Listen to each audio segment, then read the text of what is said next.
Ahojte dievčence, poďme si ukázať spotrebované produkty za posledný čas.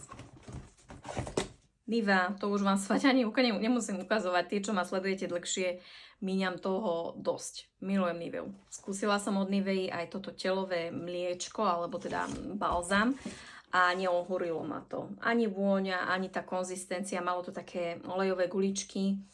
Neviem, asi si to znovu už nekúpim. Aspoň teda nie v tejto vôni. Ale čo si určite budem chcieť kúpiť je tento body wash, sprchový gel od Sol de Janeiro. Krásne to vonia, dlhodobo to vonia. Je to taká prenikavá, sladká vôňa. Má to síce takú zvláštnu hnedú farbu, ale veľmi, veľmi odporúčam. Zvyčajne do spotrebovancov vám nedávam masky, ale túto vám musím odporučiť. Je to najlepšia maska na suchú pleť. Odporúčam vrelo, obsahuje výťažky z DNA lososa. Je to taká gelová maska, no krásne sa vpije, nemusíte ju mať celú noc. Výborná. Minula som tento odličovací gel, používam vždy takéto s pumpou v sprche.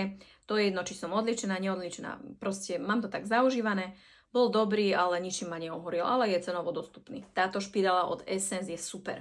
Má takúto štetinku, takú umelohmotnú a veľmi dobre robí myhalnice, krásne ich oddelí.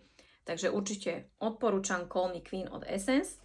Toto SPF-ko je moje najobľúbenejšie. Beauty of Joseon Relief Sun. Milujem ho.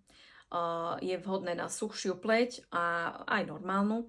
A krásne vám zanechá takú lesklú, peknú, juicy, fakt perfektnú pleť. Odporúčam. Toto som neminula. Je to ešte skoro celé, ale strašne mi to smrdí. V drogerii Teta som to kupovala, veľmi mi to voňalo a prišla som domov. Po používaní mi to proste nejak mi to už nevoňalo. Ono to takou zvláštnou, ako keby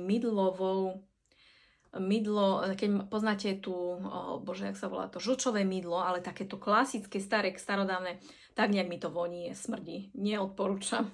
Čo ale odporúčam je tento šampón od Kerastase. Toto je asi snad najlepší, čo som z nich zo všetkých tých šampónov od Kerastase vyskúšala. Vrelo odporúčam, stačí ho maličko, vhodný na suché vlasy, výborný, rada Premier. Môj obľúbený make-up z DMky, alebo teda z drogerie, Superstay Maybelline Skin Tint odtieni 6,5 odporúčam. Toto mi voňalo na začiatku, má to takú prenikavú vôňu, je to vlastne len deodorant, hej, nie je to proti poteniu, ale na prevoňanie, ale potom už ma tá vôňa iritovala, lebo je dosť taká prenikavá a používala som to málo kedy.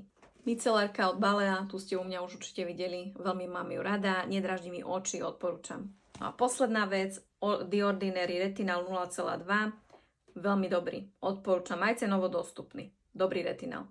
Pre viac takýchto videí ma nezabudnite sledovať a ja vám prajem krásny deň. Ahoj!